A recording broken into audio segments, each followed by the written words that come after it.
Hey guys, welcome back. This is Little Fear, and today we are here for some more Christmas in July. And so I didn't actually get this around Christmas time. I got this a little bit later. And so I thought it would just be kind of funny to do it, you know, in the total off season for my hemisphere. And so we got a little holiday train in a tin here.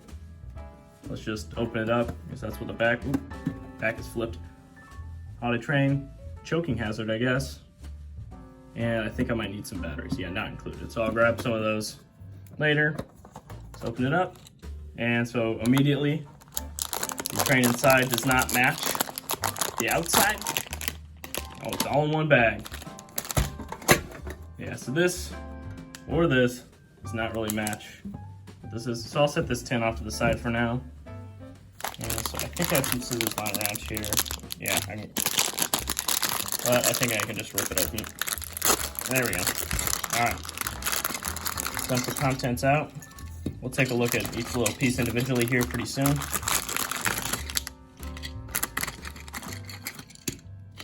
Set them up at least. And little card, but with nothing. Oop, the track's coming out already. And so here are the instructions. Try to pull this open. So, holiday train in a tin. Connect each track piece. Open it up for the battery. Connect all the cards. No battery information. All right. So it's not terribly hard or complex to understand. So I'll just set this off to the side as well. Dump all the track pieces out. Get a total of what? That's 1, 2, 3, 4, 5, 6, 12 pieces of track.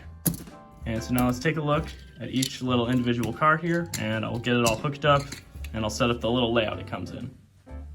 All right, now let's take a little bit of a closer look at the engine or locomotive here. And so it's clearly based off of some sort of American type. And so it's a pretty, it's decently heavy with the battery in there. I already got one fitted in. And so it has a simple on-off switch, which it at least tells you which way is on and off. And so it at least does run, so I didn't like end up with a dud. But I mean, there's not much detailing, there's not much writing. There's not terribly much you can say about it. You know, there's the seam line all the way down the middle. But I mean, for something like this small and for this price, you know, it's not supposed to be the most high-end quality model. All right, now let's move on to the tender. It's not really one, but yeah. All right, now here's the tender, even though it's not, because the coal is supposed to go to the naughty children instead of the actual locomotive. And so this is pretty lightweight with just simple axles molded in and everything. I mean, the stickers are on there, but they're not on their level. You know, they're both kind of cattywampus. There's the lovely coupling system. And so it's just supposed to be pretty lightweight because these motors, or the motor on the engine, is not that strong. And so now, set it back with the little plastic tracks here. Now let's move on to the next car. All right, now we're onto a hopper wagon of some sort here. This is a toy wagon, and so this is more intricately detailed than the locomotive or the tender, and the stickers seem, you know, still to be a little bit off on either side. They're a little bit angled down, and so it's nice to have the bell, the presidents, and all that stuff, and whatever. I have no idea what that could be. If you have any ideas for that, please tell me in the comments what this little silver thing could be. I have no idea. And again, hollow with the little coupler on the end. A lot of these are pretty similar. All right, now let's move on to our next one.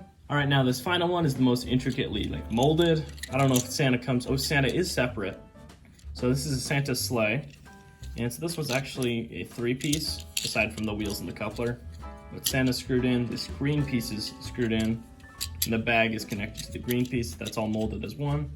And so this one is the heaviest of the cars due to the fact that it has more printed pieces on it, has the same style of axles as the other things. And so I feel like this one would probably be my favorite out of any of them. It just looks the best out of all of it because there's no stickers to be wrong, and the painting's all, you know, decent, especially on the little Santa.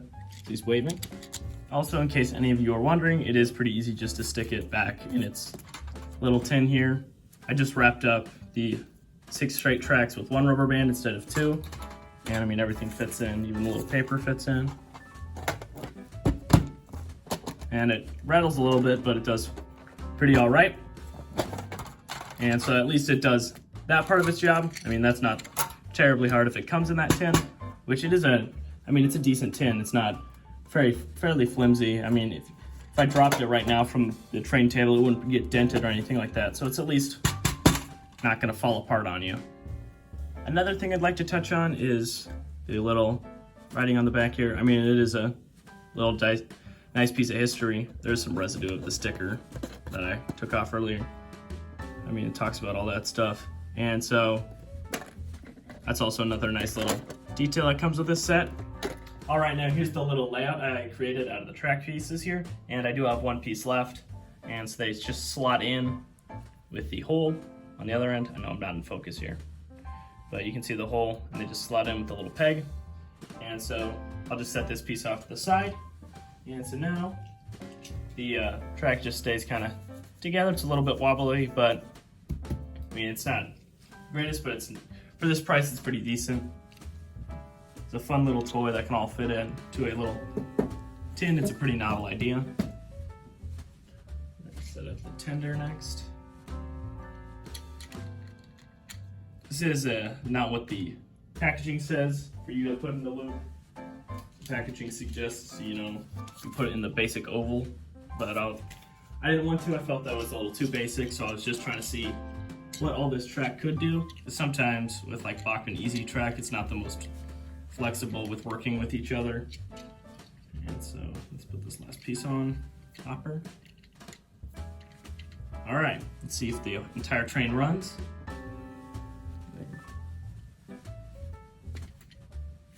There you go. Oop, I think the locomotive's off. There's not a lot of torque in the engine, so I mean, you can literally just slow it with your hand. And so, right, here's the little layout here, and let's get some shots of it running around the little loop here.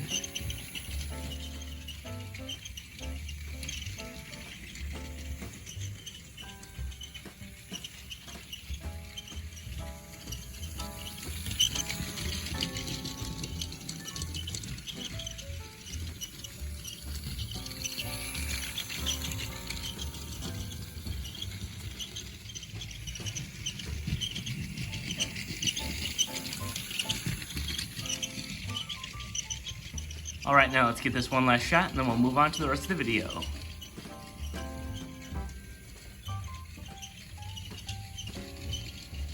Like I said earlier, it's pretty easy to stop the train. You just take your hand and you just, doesn't have enough torque to keep moving. And so you just take it off the track pretty easily. Maybe I can, there we go. All right, now, let's move on to the next part, which I feel like is gonna be a little bit more exciting. All right, now, we all understand that this locomotive runs on this black plastic track here, which is very similar in size to HO scale track. I mean, it fits in between. So that means it's just a little bit narrower. So the question I was wondering is if the locomotive can actually run on HO scale track. And so I'm just gonna hook up the tender for now, adjust the camera. And so let's see how it does. There we go.